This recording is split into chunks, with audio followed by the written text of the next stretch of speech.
Hey gamers, in this episode, we're going to create another character for Mutants and Masterminds, Double Tap.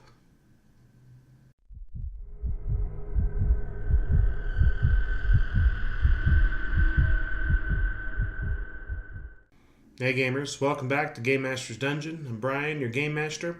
Today we're going to make another hero, maybe the last one that we're going to make to put on our Team Supreme that we've been making over the last few videos.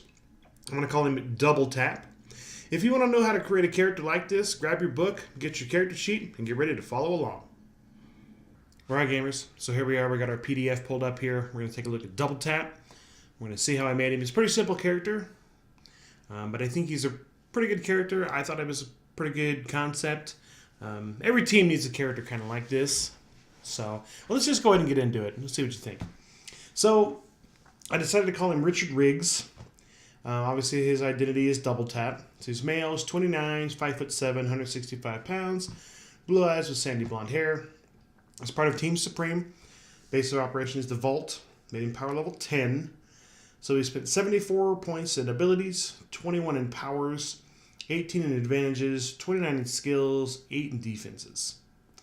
Alright, so these are his abilities. We got 4 strength agility, 5 in fighting, 5 awareness, 5 stamina, 8 dexterity, 3 in intellect and presence. So he's pretty good all around. Okay? We'll just go down here. We'll talk about advantages right quick. So I gave him defensive roll 4, so which gives him +4 bonus to his toughness. Uncanny dodge, so he's not surprised if so he's not vulnerable if he's surprised. Gave him 2 levels of evasion, improved critical 4, so his pistols that we're going to talk about in a minute will crit if they hit on the 16 to 20. Improved aim, so he gets an extra bonus for aiming than what he normally would get. 2 levels of improved initiative, so he can hopefully go first. Move by action, so he can move, take a standard action, then move again if he needs to. Precise attack, 2 levels for ranged attacks and ignores cover and concealment. And then he has quick draw, so he can quickly draw his pistols. Skills, I gave him a lot of skills because he doesn't have a lot of other powers, so he's kind of that skill-based character. So, I mean, most of his skill checks are at least, okay, intimidation is 9, but everything else is above 10. So he's got like investigation, he's got perception, acrobatics, athletics. He's kind of like our Batman kind of character or Punisher type character. It's got a lot of skills under his belt. So he's going to be that guy that's going to help the team, you know, in that aspect, along with being able to handle his own in a fight. Maybe nothing too major, but he can stand up to a decent amount. And then defenses here. So I improved his dodge because, I mean, he's not super tough, right? He doesn't have armor. He doesn't have enhanced stamina. I gave him the /9 here is with the defensive roll.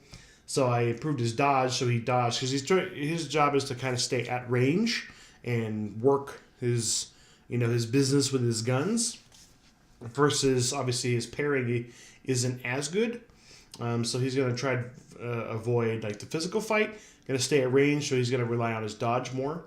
And then his fortitude and his toughness, because really in the end he's just a regular guy that's a little more well trained.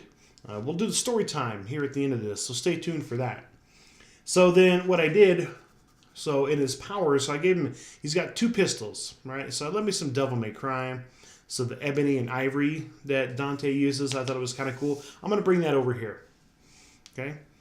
So he's got ebony. It's a pistol. So it's a removable at a -2 modifier. So -2 points for every 5 points total of the cost of the power.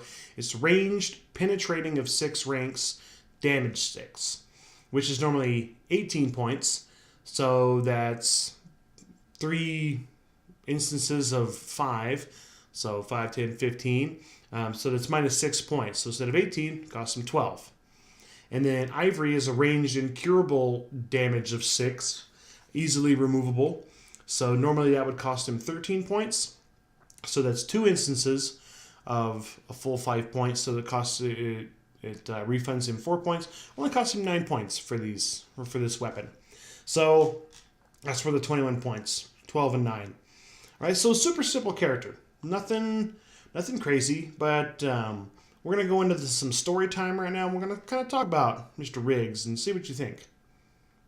All right, gamers. So that was the character sheet for Double Tap.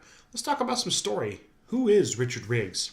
Well, in my world, if I was playing this character, Richard Riggs would kind of be like that, the anti-hero, kind of like the Punisher, Deadpool, kind of character, lone wolf. You know, he's not about getting cats out of trees and saving people from burning buildings as much. He's about going after the big fish, the big crime. He's not against a little bit of wanton destruction if need be, or a little killing the enemy if need be. It's better that they be not around ever again to cause the problems than to capture them, put them in jail, the risk them getting out or being broken out. That's kind of his philosophy. How did he get his weapons? I'm thinking it's maybe some kind of alien technology. He came across it somewhere. Maybe he worked in some kind of laboratory. Maybe he found it somewhere. Who knows, really? Maybe you've got an idea. How would you incorporate the alien technology into your game? I'd like to see that in the comments below. But anyway, he got this alien technology and he modified it to make these two pistols that he uses. Ebony and ivory. So, how did he get it onto Team Supreme? Well, I'm thinking maybe he ended up partnering with one or two of the members of Team Supreme while they were hunting, one of the big fish. And he had some information that they needed to get where they needed to go. And he's like, well, you guys, know yourself well in a fight.